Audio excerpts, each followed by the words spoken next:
ज़्यादा महत्व है। तो सब पता, चलिए आप देखते हैं फाइनल अकाउंट कहते हैं किसे। हमने फाइनल अकाउंट जो चैप्टर है वो हम जो अभी तक कुछ ट्रेडिशनल अकाउंटिंग किए, जैसे जर्नल, लेजर, ट्रायल बैलेंस, ये सब जो किए हैं ये उससे थोड़ा अलग है, थोड़ा हटकर है। हम एक व्यवसाय चलाते हैं और व्यवसाय चलाते हैं तो हम उसमें साल भर का एंट्रीज करते हैं। तो एंट्री करते हैं, अगर सामान खरीदते हैं तो एंट्री करते हैं, बेचते हैं तो एंट्री करते हैं, कमीशन पाते हैं तो एंट्री करते हैं, वेगेज देते हैं तो एंट्री करते हैं। इस प्रकार के हजारों लाखों हम एक साल में एंट्रीज करते हैं। अब हमारे व्यवसाय का एक साल पूरा हो गया, तो क्या हमें ये नहीं जानना चाहिए कि हमने व्यवसाय एक साल जो इसमें ध्यान दिया है उसमें हमारी क्या प्रोग्रेस हो गई है? नहीं जानना चाहिए? तो जानना चाहिए। तो उसके लिए हमें फाइनल अकाउंट की ज़रूरत पड़ती है। अब प्रोग्रेस की बात की है तो यहाँ पे इसका एग्जाम्पल एकदम सटीक और अच्छा है। मान लीजिए एक स्टूडेंट साल भर पढ़ाई करता है और वर्ष के अंत में सबका, हम लोग का भी, आप लोग का, सबका एक एनुअल एग्जाम होता है और एनुअल एग्जाम के अनुसार उसका एक जो है प्रोग्रेस रिपोर्ट तैयार किया जाता है। वो प्रोग्रेस रिपोर्ट जो होता है वो आगे की डेवलपमेंट के लिए बहुत ज़्यादा ज़रूरी होती है।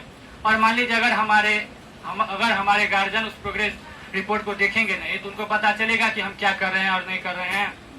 उनको पता चलेगा कि हम कितने वीक हैं या कितने स्मार्ट हैं, नहीं पता चलेगा। उसी प्रकार बिजनेस में, हम एक बिजनेसमैन है और हमारे बिजनेस के शुरू हुए 1 साल हो गई तो हमारे दिल में भी इच्छा होगी, जाहिर सी बात है दिल में इच्छा होगी। जो हमने 1 साल जिस पे लगाया है उसमें हमको क्या फायदा हो रही है, हम अच्छा कर पा रहे हैं या अच्छा नहीं कर पा रहे हैं। तो ये हम जानेंगे, हम अपने बिजनेस की परफॉर्मेंस जानेंगे फाइनल अकाउंट के थ्रू। अब परफॉर्मेंस की बात हुई है तो सबसे पहले ये बताइए, हमने जो अभी बच्चे की बात की है, तो एक स्टूडेंट का परफॉर्मेंस किस चीज़ पे डिपेंड करता है? पढ़ाई पे भी, उनके रिजल्ट पे, उनके मार्क्स पे। पढ़ाई तो सब करते हैं लेकिन अभी बिहार बोर्ड में जो लिख के आता है उसको ही मार्क मिल जाता है, तो उसके मार्क्स पे डिपेंड करता है जो उसकी परफॉर्मेंस क्या है। तो उसी प्रकार बिजनेस की परफॉर्मेंस उसकी प्रॉफिट पे डिपेंड करती है। अगर आप अच्छी प्रॉफिट कमाते हैं तो आप एक अच्छे बिजनेसमैन हैं, आप एक सक्सेसफुल बिजनेसमैन हैं। और अगर आप अच्छी प्रॉफिट नहीं कमाते हैं तो आप एक अच्छे बिजनेसमैन नहीं है। उदाहरण के तौर पर ले लीजिए अंबानी ब्रदर्स।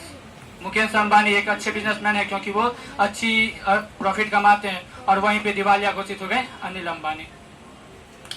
तो इस चैप्टर में हम खासकर यही पढ़ते हैं कि हम व्यवसाय की लाभ हानि कैसे निकालें।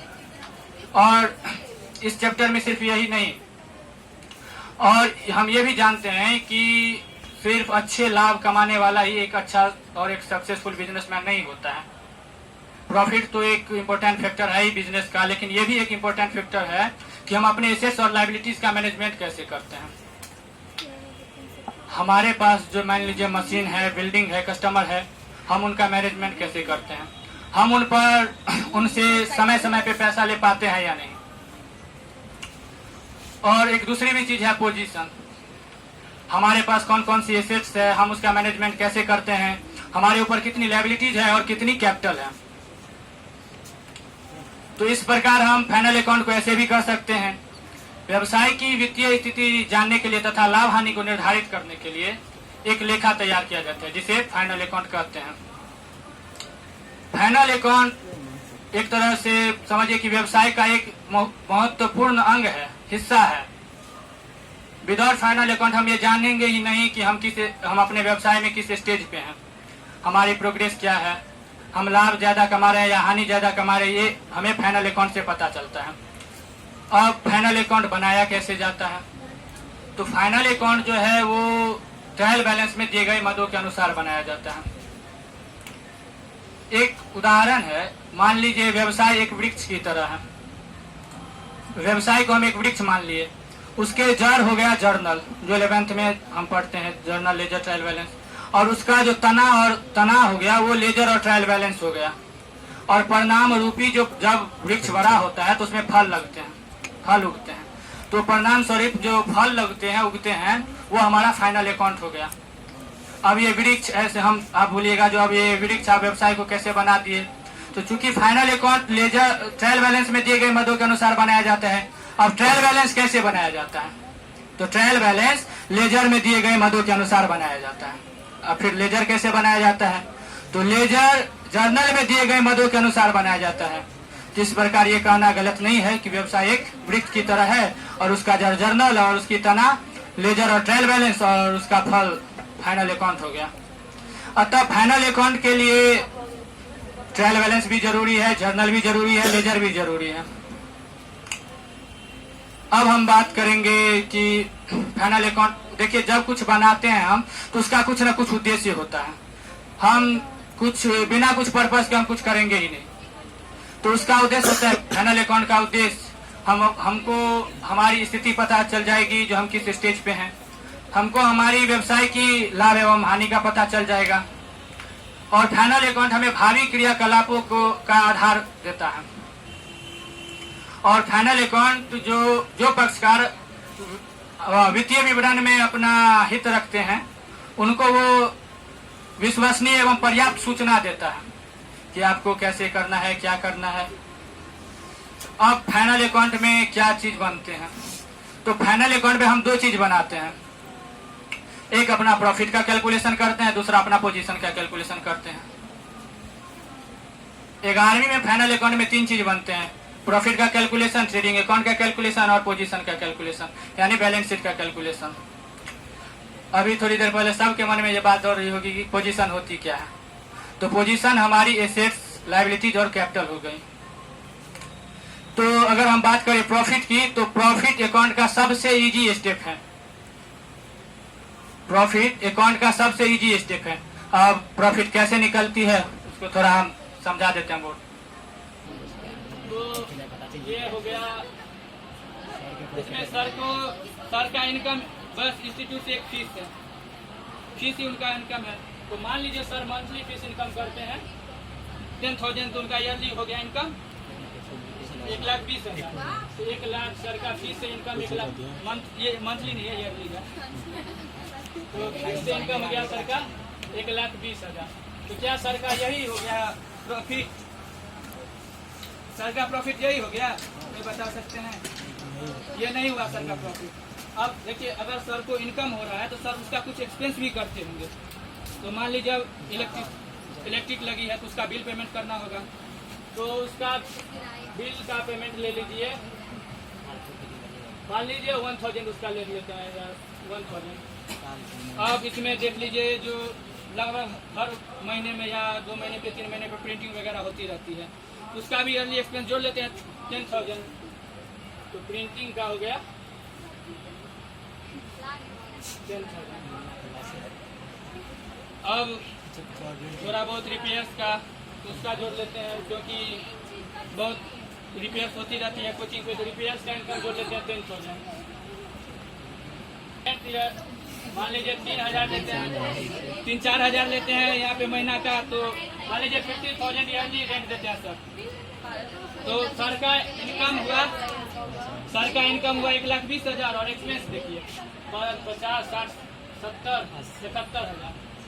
सर का एक्सपेंस हो गया 71,000। तब हम इन दोनों का कैलकुलेट करेंगे और दोनों का जो डिफरेंस आएगा वही हमारा प्रॉफिट और लॉस होगा। एक चीज और बताइए, क्या आप लोगों ने कभी इन दोनों को साथ साथ देखा है? यानी इनकम और एक्सपेंस को कभी भी साथ साथ देखे हैं? कोई भी बताइए, क्या आप लोगों ने कभी भी एक्सपेंस और इनकम को साथ साथ देखे हैं? एक्सपेंस और इनकम को साथ साथ कहीं पे भी? तो हम बताते हैं कि वो कभी भी नहीं देखे होंगे। इसलिए नहीं देखे होंगे क्योंकि जब हम अकाउंट्स की शुरुआत करते हैं तब हमने एक रूल पढ़ा होगा, और सब रूल इसलिए पढ़ा होगा, रूल होता है जर्नल में हम ट्रायल बैलेंस बनाते हैं लेजर के थ्रू, लेजर बनाते हैं जर्नल के थ्रू, और हम फाइनल अकाउंट बनाते हैं ट्रायल बैलेंस के थ्रू। तो जर्नल में नॉमिनल अकाउंट्स का एक रूल है, डेबिट ऑल एक्सपेंसेज और losses, credit all incomes and gain. तो जब भी ट्रायल बैलेंस खोल के देखिएगा तो उसमें इनकम साइड अलग होगा, इनकम को जितना इनकम होगा सब क्रेडिट होगा और जितना एक्सपेंस होगा सब डेबिट होगा।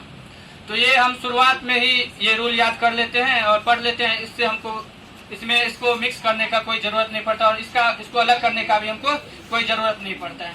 तो ये तो हो गई प्रॉफिट की बात, यानी स्टेटमेंट ऑफ ईयर। अब हम बात करेंगे पोजीशन की।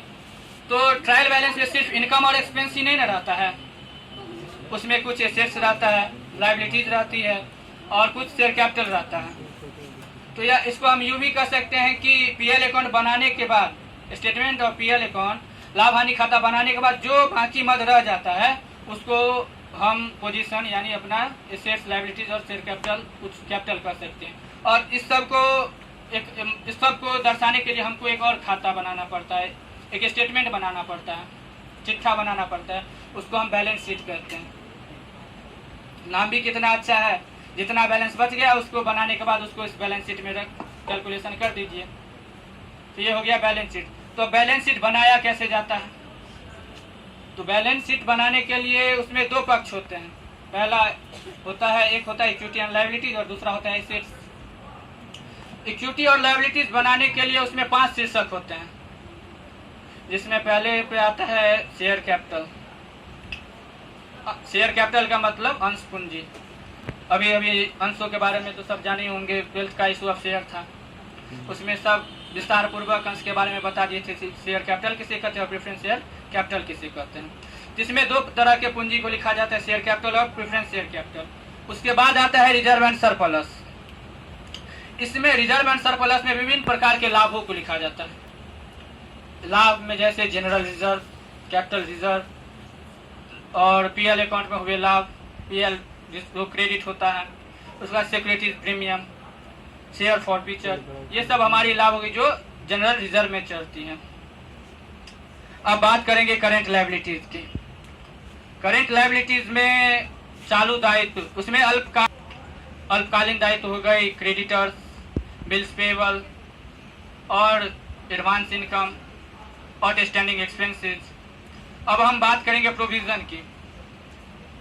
तो प्रोविजन में 3 तरह के मद आते हैं, provision for taxation, provision for bad debts और प्रोविजन फॉर रिपेयर्स। और 5वां है सिक्योर्ड लोन्स, जो लॉन्ग टर्म बोइंग के अंतर्गत आता है, वो नॉन करेंट लायबिलिटीज में चढ़ता है। तो उसमें आता है loan, bank loan, mortgage loan, debenture, bond. ये तो हो गई पहली इक्विटी एंड लायबिलिटीज की। अब बात करते हैं दूसरी की। पहला फिक्स्ड नॉन करेंट एसेट्स और current assets. Non current assets के अंतर्गत आता है फिक्स्ड एसेट्स। तो फिक्स्ड एसेट्स कहते किसे हैं? तो वैसी संपत्ति जिसमें बराबर परिवर्तन नहीं होता है, उसमें आता है land, building, plant, machinery, goodwill, patent right, trademark. अब इसमें बराबर परिवर्तन कैसे नहीं होता है? एक भवन को कभी भी मतलब बढ़ते कमते देखे हैं? नहीं देखे हैं। इसीलिए ये सब हो गया फिक्स्ड एसेट्स। अब बात करते हैं करेंट एसेट्स की। तो करेंट एसेट्स जो है वो उसमें बराबर परिवर्तन होता रहता है। जैसे कैश ले लीजिए, कैश बढ़ता रहता है, घटता रहता है, बढ़ता है, घटता है। कैश हो गया, इन्वेंट्रीज हो गया, डेप्टर्स हो गए, बिल्स रिसीवेबल, उसके बाद एक्योर्ड इनकम हो गया, ये सब आ जाती है करेंट एसेट्स में। बस। और एक और बात, ये जो मैंने अभी बोला है आप लोगों को, हमने जो भी रखे हैं, इसमें हम जो है वो अपने शब्दों में लिखा हूँ इसको हम कहीं भी किसी बुक से नहीं लिए हैं। इसमें सिर्फ 10% हमको लगता है हम जो बुक से और सोशल साइट से लिए हैं। बाकी जो है वो आप लोग देखिए जो कैसा। Thank you.